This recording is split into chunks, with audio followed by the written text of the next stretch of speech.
On this eve of September 11th, we're looking back on the attacks of 2001. A first responder who was at Ground Zero in New York on that day 24 years ago now lives in Monroe County, still impacted by his experience and a discovery he made in the rubble. He talked with Jon Meyer on the Pennsylvania Road. That is the flag at Ground Zero right after we recovered it. Mike McCormack shows us a photo of him, his fellow soldiers, and the flag that flew on top of the World Trade Center the morning of September 11th, 2001. Lady Liberty didn't have to pick up the phone and say, "Come help." We were already on the way. As soon as I got that phone call, I was out the door in 3 or 4 minutes. An Army reservist at the time, McCormack rushed to help find victims in the rubble that remained after the attack that brought down the Twin Towers. First, he found horrors in the massive cloud of dust and debris. I slip on something. I go up in the air, I go flat on my back, and I'm covered in dust. I turn around to see what I slipped on, and it was human intestinal tract without a body. But in the days that followed came the legendary discovery. I had just looked off to the right, and under this enormous beam was this big swatch of red cloth.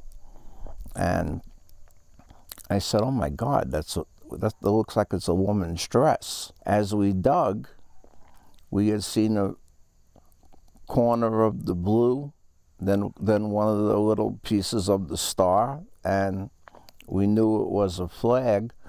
We dug it out. It could have been 5 minutes, it could have been 50 minutes.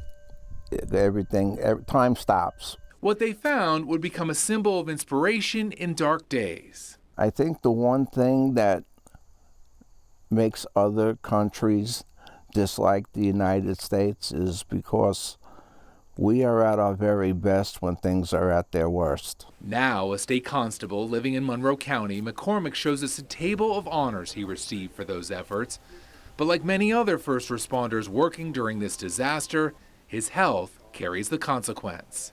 I tell you, John, the only thing I'm not is pregnant. Everything, I have mostly everything else. I have 23 different things wrong with me. Now, all these years later, certain smells even take him back to the depths of the debris. It takes 360 days to forget it. And when it comes close to the anniversary, you get bombarded with the loops of the planes hitting and all the rigmarole and the trauma and it's just horrible. But despite horrible memories and repercussions, I'd do it all over again. You do it all over again.